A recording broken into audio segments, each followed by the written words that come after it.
ní ọ̀sẹ̀ tó kọjá Okay, sir. mo sọ̀rọ̀ àwòràyà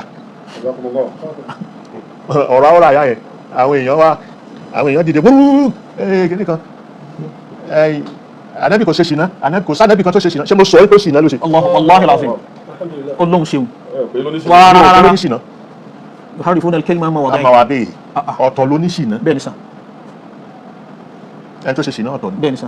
hukumu ṣìnà náà òun wà kì í sì ṣe jújù ló kó pa Bẹ́ẹ̀ni. Akramakumullah. nínú ṣẹ̀ríà Islam Bẹ́ẹ̀ni sà. so mi ò sọ pé ní ṣìnà ni Bẹ́ẹ̀ni. mo sọ̀rọ̀ wípé àwọn kankan wà tọ́lọ́hun máa ń lò kò sí ànábì tí ó iṣẹ́ Akramakumullah. kò sí ànábì kò sí èèyàn ọ̀hún tí ò bá ti ṣẹ̀ ó fẹ́ afẹ́fẹ́ wí ọlọ́run ni Allahu akbar. Akramakumullah. tí ànábì kan wà kò ní ṣẹ̀ irọ́ ni Allahu akbar. àpèjúwe ẹ̀ ó sọ fún ànábì Muhammad Sallallahu alayhi wa sallam. wípé Inna fatahna liyaghfira lak. liyaghfira laka Allahu ma taqaddama min dhanbika wa ma ta'akhkhara إنا فتحنا لك فتحا مبينا ليغفر لك الله ما تقدم من ذنبك وما تأخر ويتم نعمته عليك ويهديك صراطا مستقيما kí ló wà ń bí pé liyaghfira laka Allahu ليغفر لك الله ما ma تقدم taqaddama من min ذنبك dhanbika àtèyí tó tún máa ṣẹ̀ àtèyí tó ti ṣẹ̀ Bẹ́ẹ̀ni. Bẹ́ẹ̀ni. Kọ́dà kò sọ pé liyaghfira laka Allahu ma taqaddama min dhanbi min dhanbika tí òfin ní dààmú. ìwọ ni Akramakumullah. Ó tún wá ní wa ma ta'akhkhara. àtèyí tó bá tún ṣe lẹ́yìn Allahu akbar. ويتم نعمته عليك ìkànnì ẹ̀ Anakumullah. Tàbá sọ pé wọ́n ṣe àfi wọ́n ṣe dédé Ọlọ́run. bẹ́ẹ̀ ni wa ma'adallah Báwo Ọlọ́run ṣe máa jẹ́ gáfírù tí ó dẹ̀ jẹ́ gàfúrù tí ó jẹ́ gàfárù. òṣìṣẹ́ mọ́ nìyẹn Akramakumullah. orúkọ yẹn òṣìṣẹ́ mọ́ nìyẹn Allahu akbar. ìyẹn ni Anakumullah. Musa alayhi salatu wa salam àátúnṣe ni wípé ba'da al-isma ba'da al-bi'sa aw qabla al-bi'sa ó pààyàn rí Alayhi salatu wa salam. ó pààyàn rí فوكزه موسى فقضوا عليه faqada alayhi أكرمكم الله. ودخل المدينة على حين غفلة من أهلها فوجد فيها رجلين يقتتلان wọ́n jà هذا من شيعته وهذا eléyìí من inú sáà عدوه inú rẹ̀ ni وهذا من ìkan jẹ́ عدوه kípútà wa ọmọ Egyptian lòun Musa àwọn tó ń jọ ń jà yẹn ìkan jẹ́ ọmọ Israeli ọwọ́ kípútà wa yẹn فاستغاثه الذي من شيعته على الذي من عدوه so èyí tó jọ mọ tf Israeli yẹn ọwọ́ Egyptian yẹn ràn Musa gbàmí Musa bá فوكزه موسى ọba jálù فقضى عليه ọba pa قال هذا من عمل الشيطان الله أكبر. ẹ̀rí ní ó ṣẹ̀ṣẹ̀ tó wá padà الله wípé هذا أكبر. من عمل الشيطان. pípa tó ń pa yẹn iṣẹ́ ìṣù ni الله أكبر. إنه عدو مضل لا إله إلا مبين آية قرآن. àyà Kùránì ọ̀rọ̀ mọ̀ ń ro lórí kọ́ أكرمكم الله سبحانه. ولرب إني ظلمت نفسي لا إله إلا الله. zulmu nìyẹn الله أكبر. àbòsí النبي ولرب موسى. إني ظلمت نفسي فاغفر لي ó ní foríjì mi Ọlọ́run غفار الله فغفر سبحانه. له Ọlọ́run bá foríjì الغافر. إنه هو الغفور الرحيم ó di ó di méjì méjì sá. àti mú látọ̀dọ̀ Ànábì àti mú tọ̀dọ̀ Ànábì Musa. عليه الصلاة والسلام ẹ̀wọ̀n kì í tiẹ̀ wá bá mi wé pé ta ló kù tí ó wà ní sí أكرمكم الله. bẹ́ẹ̀ ni Yunusa bẹ́ẹ̀ ni Dáúdà Bẹ́ẹ̀ ni sà. bẹ́ẹ̀ ni Suleimana Suleimana. àwọn iṣẹ́ wọn iṣẹ́ Ọlọ́run ti foríjì wọn Ọlọ́run Ànábì Ádámù. rárá ní tó ń ṣẹlẹ̀ ní pé Akramakumullah. ọ̀pọ̀lọpọ̀ wọn ò mọ Kùránì lórí pé tafsirul Qur'an bil Qur'an tafsiri kan nìyẹn أكرمكم الله سبحانه. tafsirul Qur'an bil ahadis أكرمكم الله. irú ẹ̀ ni Israiliyati tá a máa mú yìí أكرمكم الله. جزاكم الله a lè rí inú hadis tá Ànábì ó sọ صلى الله عليه tá a sì وسلم. lọ wò ó nínú tírà wọn a fi yẹn tu أكرمكم الله سبحانه. ìtàn yẹn àwọn tó ti ṣáájú wa àwọn tó pọ̀ náà àwọn Ànábì Bani Israel ni wọn أكرمكم الله سبحانه. a lè mọ̀ tán wọn Al-Qur'ani ò bá pa á fún wa أكرمكم الله سبحانه. tá Al-Qur'ani bá dẹ̀ débẹ̀ ìwà àfáà tó fẹ́ tù àfi kó lọ sínú Israiliyat أكرمكم الله. torí pé àwọn ni wọ́n ní ìtàn. ìtàn yẹn أكرمكم الله. ó dúró báwọn. ẹlòmíì wà rí wá pé Israiliyat ni kíní kan yà kò mọ anakumullah kò mọ ìpìlẹ̀ rẹ̀ kò mọ bí tí wọ́n ti ń lò ní. anakumullah so torí pé jẹ́ ọ̀rọ̀ àwọn Bani Israila náà fi ti sọ́dọ̀ wọn. Bẹ́ẹ̀ni. anakumullah akramakumullah sa. So Israiliyat yẹn tàbá rí pé a fẹ́ sọ̀tàn ànẹ́bì kan ìtàn ànẹ́bì yẹn tí Al-Qur'ani ò bá pa fún wa Al-Qur'ani dẹ́ni ní àṣà kan naam kì í go detail nínú tarikh akramakumullah nínú tàn anakumullah kì í go details kì í go details yẹn naam lẹ́ẹ̀ máa fi rí i pé story anakumullah sa wọ́n máa pè ní story anakumullah sa torí kò ní èyí tí ò bá ti go details yẹn naam kò ń ṣe story mọ́ nìyẹn anakumullah sa àbí èyí tí ò go details yẹn Naam. story ni anakumullah èyí tó bá wá go details tarikh nìyẹn anakumullah àbí síra anakumullah so ìyàtọ̀ méjèèjì yìí, àwọn ìyàtọ̀ tó wà bẹ́ẹ̀ anakumullah torí pé nǹkan tí Al-Qur'ani fẹ́ sọ ẹ̀kọ́ ló fẹ́ ká mú bẹ́ẹ̀ anakumullah kò ń ṣe ìtàn yẹn bẹ́ẹ̀ ni sa yóò kàn lọ bí kókó bí tó yóò fẹ́ lọ mú bí kókó nǹkan tó fẹ́ mú anakumullah yóò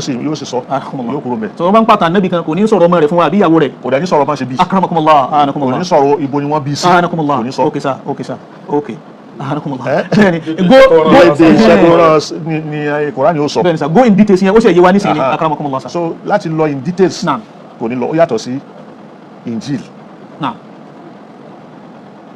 Injil nínú Injil yẹn méjì ni a máa pè kan ní májẹ̀mú tuntun a anakumullah máa pè kan ní májẹ̀mú láíláí akramakumullah so májẹ̀mú láíláí yẹn àtàwọ́rá nìyẹn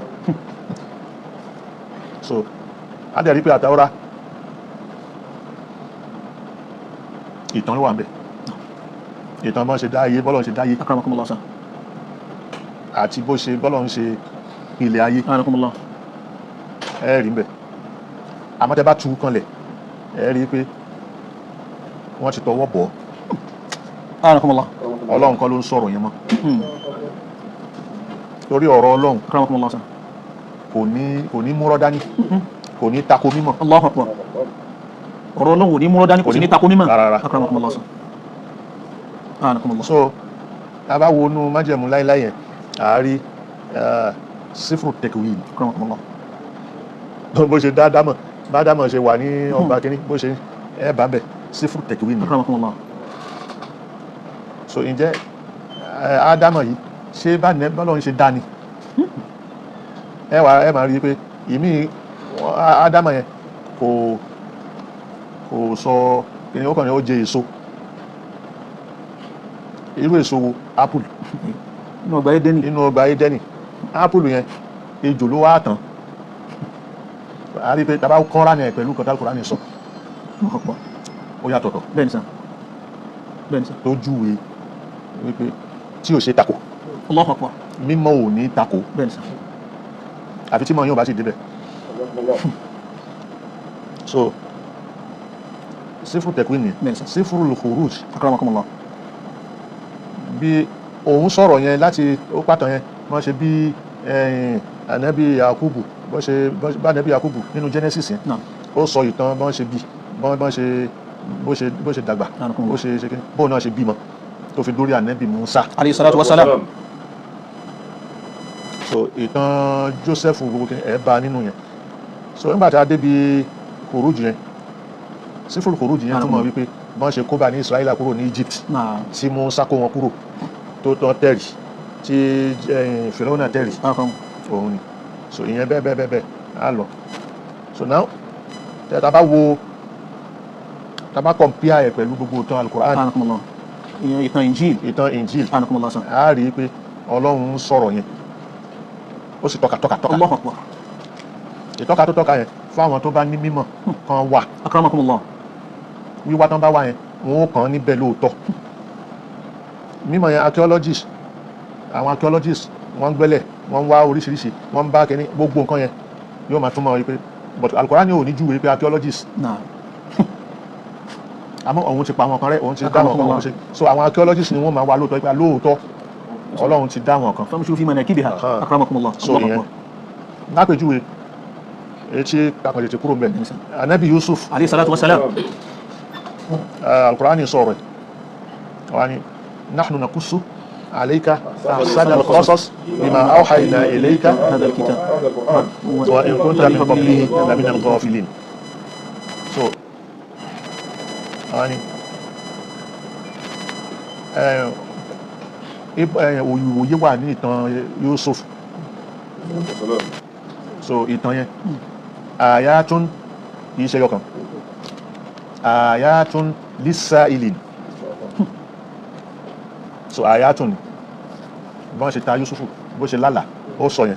أعوذ بالله من الشيطان الرجيم بسم الله الرحمن الرحيم نعم. لقد كان في يوسف وإخوته آيات للسائلين. àwọn ohun àmì béèrè wà fẹ́ni tó bá fẹ́ béèrè but Quran yóò sọ details ní pé wọ́n wá bí Yusufu ìyá rẹ̀ ń jẹ́ báyìí ìyá rẹ̀ ń jẹ́ báyìí ayatun lis-sa'ilin àwọn ohun àmì wà lára ìtàn ẹ̀ lis-sa'ilin fẹ́ni tó bá fẹ́ béèrè. káà ní sí pé wọn bá ìtọ́lọ́run ra yọ fún wa wáyé àyè béèrè tó sì wà pé báwo ló ṣe ṣe lè báwo ló ṣe ṣe lè táwọn wátàn rẹ̀. irú yẹn la máa wá kọjá sínú Bible. akramakumullah akramakumullah Ṣé yé ní ìsìn? bẹ́ẹ̀ ni sà Ọlọ́run ti fún wa láyè pé ẹ wádìí ẹ wá béèrè ẹ sì wá ánsà rẹ̀. ó tún wá la nǹkan yé wa nínú súra yẹn níbẹ̀rẹ̀ yìí pé nahnu naqussu alayka نحن نقص عليك أحسن القصص بما أوحينا إليك هذا القرآن وإن كنت من قبله لمن الغافلين. ilé ibẹ̀ kí ni ayà yẹn Nahnu naqussu. nahnu naqussu àwa là ń sọ ìtàn kí sọ نقص عليك أحسن ṣé àwọn kò القصص. sọ yìí pé kò sọ yìí pé síra bẹ́ẹ̀ ni sà síra ó ní ọdún tán bí bẹ́ẹ̀ ni sà yóò ní ìyá rẹ̀ tani ìyá bẹ́ẹ̀ ni rẹ̀ yóò ràn mọ́ ìtàn ìdílé tó ti jáde. bẹ́ẹ̀ ni ó wá pè ní kí sọ akramakumullah. nígbà tó tún wá fẹ́ parí wa ní ahsanul qasas La èyí ilaha. tó dáa jù nínú ìtàn tí ò ní rọ́nú akramakumullah. بما أوحينا إليك هذا القرآن pẹ̀lú nǹkan tá a fi ránṣẹ́ sẹ́ nínú Al-Qur'ani yìí وإن كنت من قبله لمن الغافلين. ó dà bó bá tiẹ̀ bọ́n bá pàtàn yẹn fún ẹ tó tí wọn mọ̀ akramakumullah. tí wọn náà sì sínú ẹni tó mọ̀ àmì ilé tó jẹ́ authentic àti ti wá látọ̀dọ̀ ìjọ Ọlọ́run. authentic òun la fẹ́ sọ fún Allahu akbar. akramakumullah. ẹ so Ọlọ́run mọ̀mọ́ akramakumullah. kò lò ní síra akramakumullah. náà so inú Israeliyat la fẹ́ láma àwa máa lọ bẹ̀ akramakumullah. ta ni ìyá ẹ̀ ta ni bàbá ẹ̀ ta ni àwọn great grandfather àwọn ọmọ ìyá ẹ̀ mọ́kànlá ibo ló gbé. níbo ló gbé Akramakumullah. kí lorúkọ wọn akramakumullah sà. ṣùgbọ́n àwọn ṣe dárúkọ àwọn ikhwati yìí yẹn ó ti fàyè lẹ̀ pé a gbọ́dọ̀ lọ wá pé ibo lọ́wọ́ àgàn kí lórúkọ wọn. Bẹ́ẹ̀ni. akramakumullah. so bí Kùránì ṣe ń ṣe akramakumullah sà. tó bá wá lọ bẹ̀ ibi tí wàhálà ti wá ń